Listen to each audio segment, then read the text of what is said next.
क्या ये शब्द सुना क्या? फीमेल पहले मैच्योर होती है, फीमेल पहले। आपने आउट ब्रीडिंग डिवाइसेस, ऐसा जो क्रॉस पॉलिनेशन को प्रमोट करते हैं उसको आउट ब्रीडिंग डिवाइसेस कहते हैं। तो यहां प्रोटोगाइनी, दो बातें हैं। पहली बात कि यहां पर क्रॉस पॉलिनेशन को प्रमोट करना है, सही है। तो यहां पर ये प्रोटोगाइनी मिल रही है। पहले गाइनी मतलब फीमेल मैच्योर होती है, फिर बाद में मेल मैच्योर। तो इसलिए यहां पर बेटा आप देख सकते हैं कि क्रॉस पॉलिनेशन का प्रमोशन करना है। और हां, दूसरी बात, जब ये एडल्ट यहां है तो मेल फ्लावर मैच्योर हो गए, अब पॉलन ग्रेन गिर रहे हैं और जो नए एडल्ट आए उनके ऊपर चिपक रहे हैं, सही है। इसका मतलब जो वास्प आई थी, हाँ जी बेटा,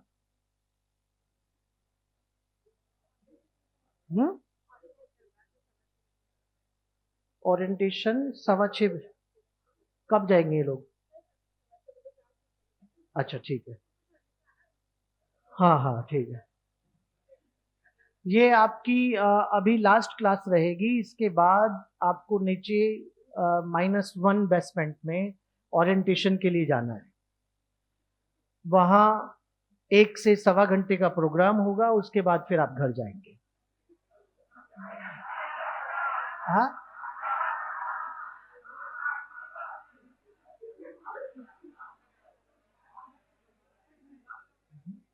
खाने पीने का प्रोग्राम नहीं है, पढ़ाई लिखाई से संबंधित प्रोग्राम है। तो पहले से मन बना के रखें, खाना खाने नहीं जा रहे हैं। हाँ, वास्प की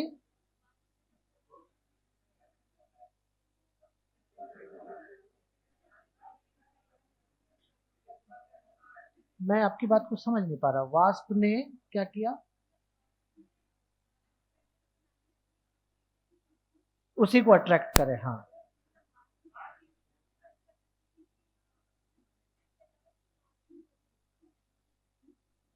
नहीं तो वो उसकी तरफ अट्रैक्ट ही नहीं हो रहा ना। अट्रैक्ट ही सिर्फ यही होना चाहता है। अगर कहीं और जाके किसी के दूसरे के फ्रूट में ऐसे चले जाते तो वहां हो सकता है सर्वाइवल ही नहीं होता। जरा सोच के देखिए, सब बच्चे देखिए इधर, एक मिनट रुको, जरा सोच के देखिए, क्या फिग को, सॉरी वास्प को इस लेवल का प्रोटेक्शन क्या कोई और दे सकता था? बाहर वाले वास्प के प्रीडेटर को सिर्फ इतना पता है कि फीमेल वास्प इसके अंदर गई है इन्फ्लोरेसेंस में, अंदर क्या हुआ प्रीडेटर नहीं जानता। अरे फिग ने वास्प के बच्चों को खिला पिला के पाल पोस के बड़ा किया है, पेरेंटल केयर मिल रही है।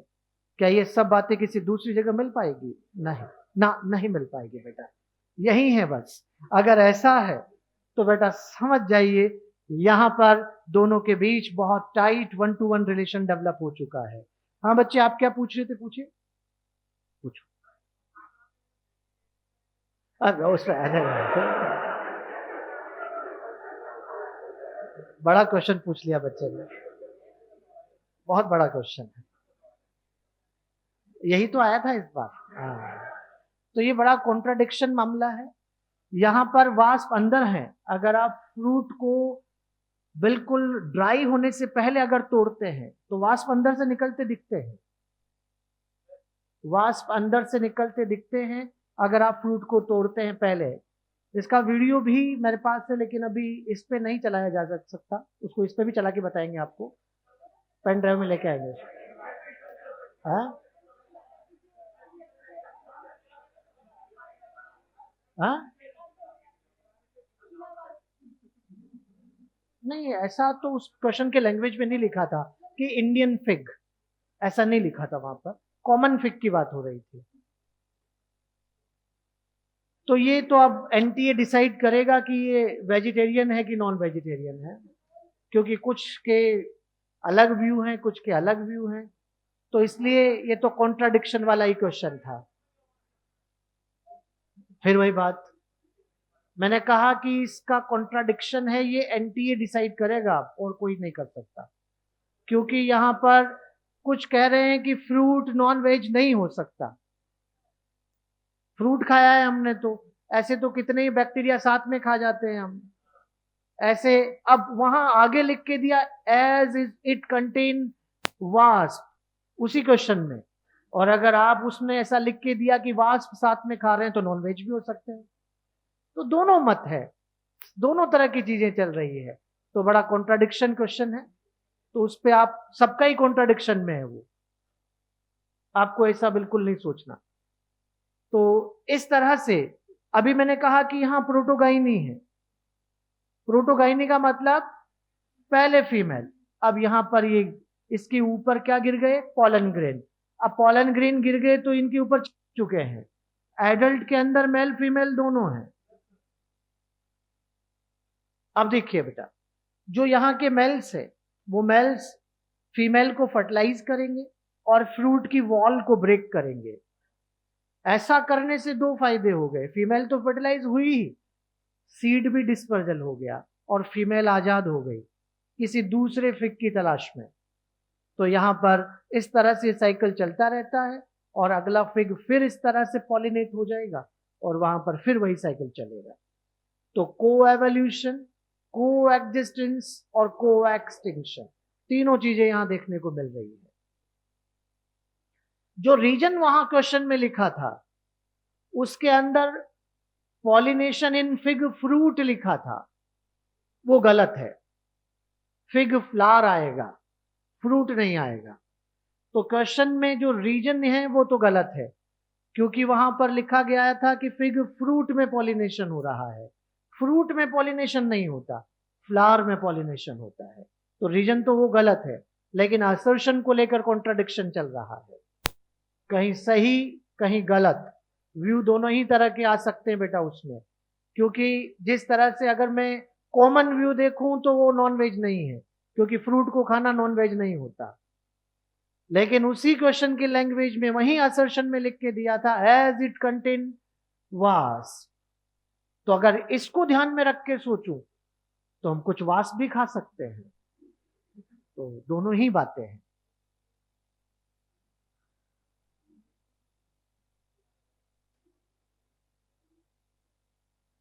हो गया, नोट कर लिया?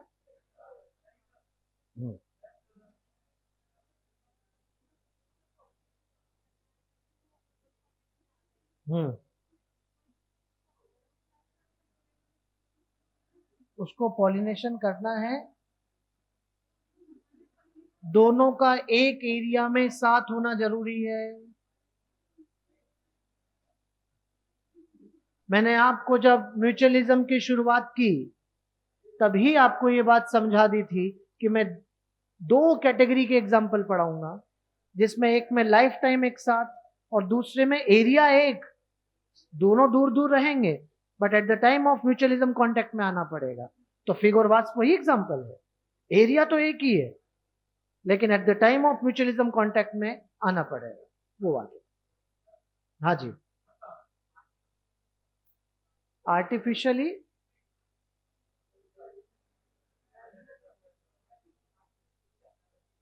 हाँ करवा सकते हैं आप। इन्फ्लोरेसेंस में आर्टिफिशियली फर्टिलाइजेशन पॉलिनेशन करवाइए, हो जाएगा, कोई दिक्कत नहीं है। इसको आर्टिफिशियल हाइब्रिडाइजेशन के नाम से पुकारते हैं। प्रोटो, हाँ हाँ, फीमेल पहले मैच्योर होती है प्योर वेज। आपने कंडीशन लगा दी पीछे, आर्टिफिशियल बनाएंगे तो कंडीशन लगाने से प्योर वेज हो रहा है, नेचर में तो नहीं हो रहा ना। आप तो पहले नेचर की सोचो ना। हम्म हम्म हाँ, प्लांट खुद कार्निवोर प्लांट कहलाता है क्योंकि वो इंसेक्ट खाता है। प्लांट हो सकते हैं हाँ, ये कहां खा रहा उसको, इसकी आदत नहीं इंसेक्ट खाना, प्लांट की आदत थोड़ी इंसेक्ट खाना। हाँ, ह्यूमन जब खाएगा तो इंसेक्ट साथ में खाएगा, तब की बात, वही तो कह रहे हैं हम तब तो नॉनवेज भी होगा, लेकिन फ्रूट को खाना नॉनवेज नहीं है। एक व्यू ये भी है, खाएगा तो फिर नॉनवेज हो। बात बंद कीजिए इधर। तो आपको दोनों व्यू समझ में आ रहे होंगे। अंजीर को खाना, मैं ऐसा नहीं कहता कि जो अंजीर खाते हैं वो नॉन वेजिटेरियन है, नहीं, लेकिन क्योंकि असर्शन में पीछे लिखा था एज इट कंटेन वास्प, और इसका मतलब असर्शन में कहा गया है कि आप वास्प साथ में खा रहे हो, तो फिर नॉन वेजिटेरियन भी हो सकते हैं। तो ये दोनों ही व्यू है। अब तो इसका फैसला वहीं से होगा, देखते हैं क्या आता है। आगे बढ़ते हैं और इसी के जैसा एक और एग्जाम्पल आता है, और वो है युक्का प्लांट और प्रोनुबा मोथ।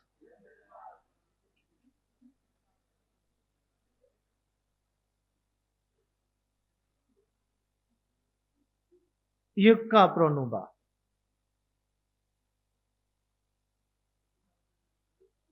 दोनों एग्जाम्पल एक जैसे ही हैं,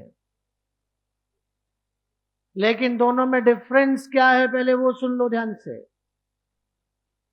फिग में इन्फ्लोरेसेंस होता है, यहां देखो बेटा, फिग में पूरा इन्फ्लोरेसेंस है, युक्का में सिंगल सिंगल फ्लावर है। वहां पूरे इन्फ्लोरेसेंस में जाकर एग ले हो रहे थे, यहां पर ओवरी में, फ्लावर की ओवरी में जाकर ओवी पोजीशन साइट बनाया जाएगा, एग लेइंग साइट।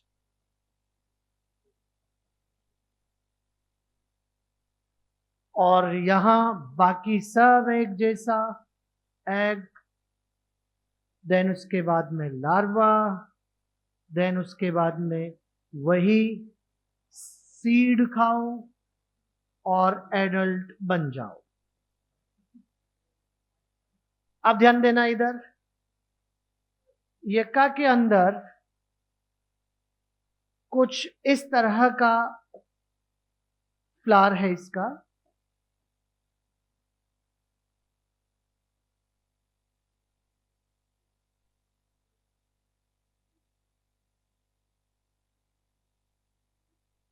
इसकी स्टिग्मा इस तरह से लॉब वाली होती है, ऐसे लॉब्स निकले होते हैं। अब प्रोनुबा मोथ एंथर पे विजिट कर रहा है, इस वाले पे गया, दूसरे वाले पे गया, और वहां से पॉलन ग्रेन खाता भी जाता है और अपने माउथ में कलेक्ट भी करता जाता है। नेचर ने इसको ये चीज दी है, पॉलन ग्रेन्स की बॉल बना रहा है माउथ के अंदर ही, और उसको इस लॉब में, ये जो स्टिग्मेटिक लॉब यहां पर दिख रहे हैं, इनके अंदर आके उलझा देता है, स्टिग्मेटिक लॉब में आके उलझा देता है। पॉलन बॉल कहते हैं इसको, क्योंकि पॉलन ग्रेन की बॉल बनाई है, वहीं स्टिग्मा पे उलझा दिया, बहुत सारे पॉलन ग्रेन की बॉल बना के। प्रोनुबा मोथ के पास एक ओवी पॉजिटर होता है, ओवी पॉजिटर का मतलब जिससे वो एग ले करेगा, लॉन्ग ओवी पॉजिटर है, उसको सीधा इंसर्ट करता है इसकी ओवरी में और यहां अपने एग ले करता है। कुछ बात समझ में आ रही है? मैं रिपीट करता हूं, प्रोनुबा मोथ एंथर विजिट करता है फ्लावर के, वहां कुछ पॉलन ग्रेन खाता है और कुछ को अपने माउथ में बॉल बनाने लग जाता है। उसी पॉलन बॉल को स्टिग्मेटिक ग्लोब्स जो इसके फ्लावर में है उसमें आके उलझा देता है, और अपने लॉन्ग ओविपोजिटर से, ओविपोजिटर मतलब जिससे एग ले करेगा, उसको पेनिट्रेट करता है ओवरी में और अपने एग ले करके चला जाता है।